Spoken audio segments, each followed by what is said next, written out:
2024 ഫെബ്രുവരി 18 തിരുവനന്തപുരം ജില്ലയിലെ നെടുമങ്ങാട്ടെ പ്രവാസിയായ ജയപ്രകാശിന്റെ വീട്ടിലെ വെളിച്ചം അണഞ്ഞ ദിവസമായിരുന്നു അന്ന്. വയനാട് പൂക്കോട് വെറ്ററിനറി സർവകലാശാലയിലെ വിദ്യാർത്ഥിയായിരുന്ന JS സിദ്ധാർത്ഥനെ വീട്ടിലേക്ക് വരുന്ന വഴി തിരികെ ക്യാമ്പസിലേക്ക് ഫോൺ ചെയ്ത് വിളിച്ചു വരുത്തി മരണത്തിലേക്ക് തള്ളിയിടുകയായിരുന്നു സഹപാഠികളായ കുറെ മനുഷ്യമൃഗങ്ങൾ. പ്രതികളിൽ പലരും സിദ്ധാർത്ഥന്റെ ഉറ്റ സുഹൃത്തുക്കളായിരുന്നു എന്നുള്ളതാണ് വിരോധാഭാസം.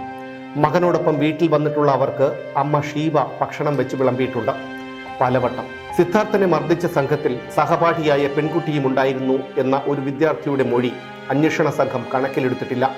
ആദ്യം മുതൽ തന്നെ സിദ്ധാർത്ഥന്റെ കുടുംബം ഇക്കാര്യം ആവർത്തിക്കുന്നുണ്ടെങ്കിൽ പോലും സിദ്ധാർത്ഥൻ നേരിട്ട കൊടും ക്രൂരതകൾ പുറം ലോകമറിയാതിരിക്കാനാണ് ആദ്യം പൂക്കോട് വെറ്ററിനറി സർവകലാശാല അധികൃതർ ശ്രമിച്ചത്. ഈ സംഭവത്തിനു ശേഷം മറ്റുള്ള വിദ്യാർത്ഥികൾ കടുത്ത മാനസിക സംഘർഷത്തിലാണെന്നാണ് കോളേജ് അധികൃതർ ഇപ്പോഴും ഉയർത്തുന്ന ന്യായീകരണം. കൂടുതൽ തെളിവുകൾ ശേഖരിക്കുന്നതിനായി മറ്റുള്ള വിദ്യാർത്ഥികളിൽ നിന്ന് മൊഴിയെടുക്കണമെന്ന ആവശ്യത്തെ ഈ കാരണം പറഞ്ഞാണ് കോളേജ് അധികൃതരും SFIയും എതിർത്തത്. വിദ്യാർത്ഥികളുടെ മാനസികാവസ്ഥ വീണ്ടെടുക്കുന്നതിനായി ക്യാമ്പസിൽ വിനോദ പരിപാടികൾ സംഘടിപ്പിക്കാനുള്ള തയ്യാറെടുപ്പിലാണ് കോളേജ് അധികൃതരും കോളേജ് യൂണിയനും. SFI unit secretary Amal Ihsan, college union president K Arun എന്നിവരുൾപ്പെട്ട SFI പ്രവർത്തകരാണ് സിദ്ധാർത്ഥനെ ക്രൂരമായ റാഗിങ്ങിനിരയാക്കി മരണത്തിലേക്ക് തള്ളിവിട്ടത്. CBIയുടെ കുറ്റപത്രത്തിൽ സംഘടനയുടെ പേര് പറയുന്നില്ലെന്ന തൊടുന്യായം പറഞ്ഞ് SFIയെ വെള്ളപൂശാനാണ് നേതൃത്വം ശ്രമിക്കുന്നത്.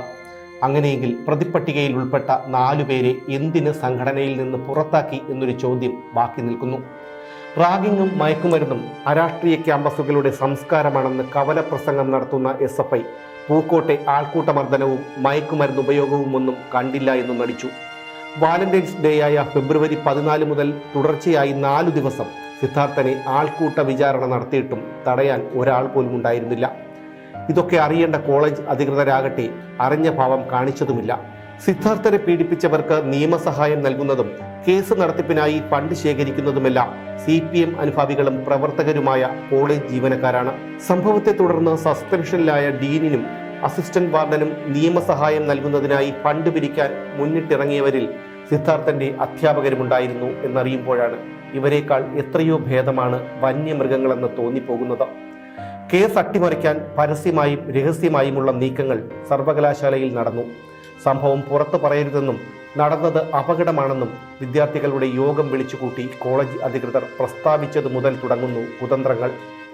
പ്രതിപ്പട്ടികയിൽ നിന്ന് ഒരു പെൺകുട്ടിയെയും ഒരാൺകുട്ടിയെയും ഒഴിവാക്കാനുള്ള ആസൂത്രിതമായ നീക്കം നടന്നു എന്നാണ് സിദ്ധാർത്ഥന്റെ മാതാപിതാക്കൾ തുടക്കം മുതൽ ആരോപിക്കുന്നത്.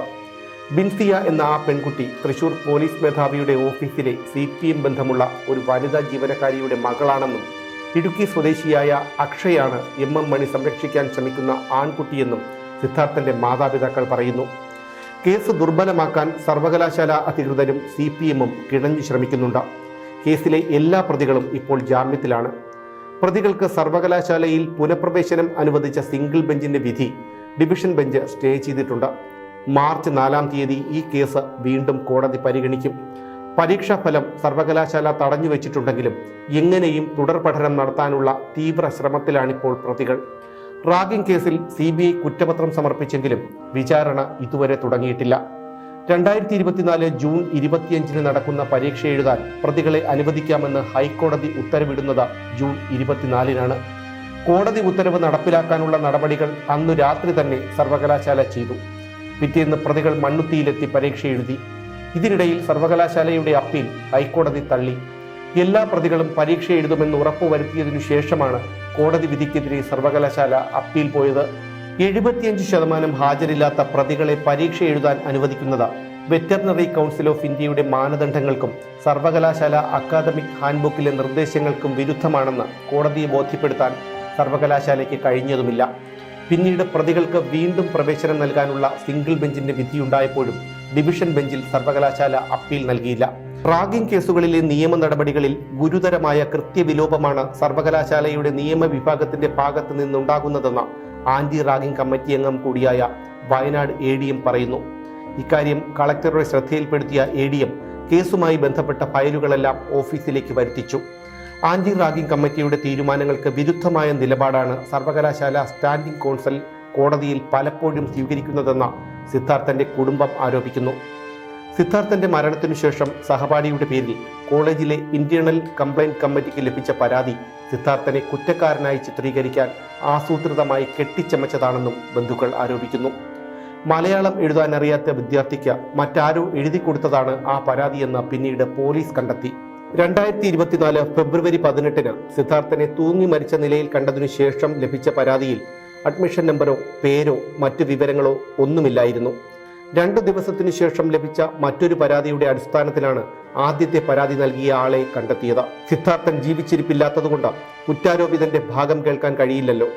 അതുകൊണ്ടുതന്നെ ഇന്റേണൽ കംപ്ലൈന്റ് കമ്മിറ്റി ഈ പരാതി തീർപ്പാക്കുകയും ചെയ്തു.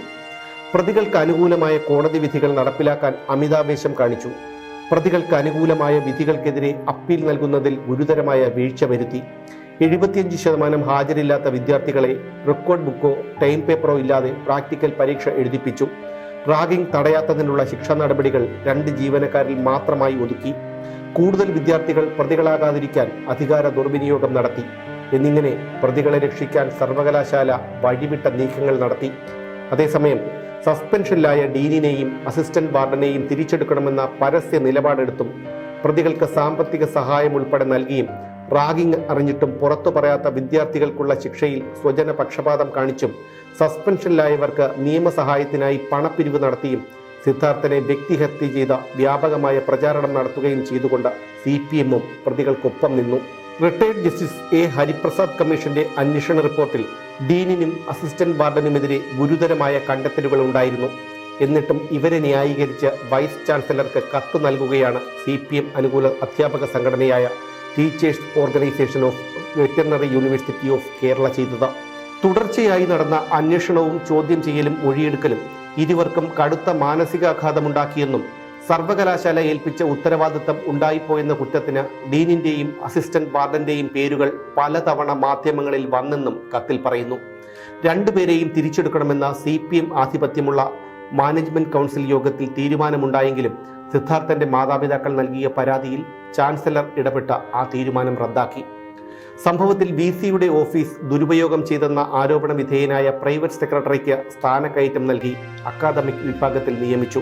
എപ്പോഴും കണ്ണട ഉപയോഗിക്കുന്ന ആളായിരുന്നു സാരമായ കാഴ്ചക്കുറവുള്ള സിദ്ധാർത്ഥന്റെ മരണത്തിനു ശേഷം അവന്റെ കണ്ണടയോ പേഴ്സോ ചെരിപ്പോ വസ്ത്രങ്ങളോ ഒന്നും സർവകലാശാല മാതാപിതാക്കൾക്ക് നൽകിയില്ല. ബാഗും വസ്ത്രങ്ങളും പുസ്തകങ്ങളും ഉൾപ്പെടെ 22 സാധനങ്ങൾ ഇനിയും കിട്ടാനുണ്ട്.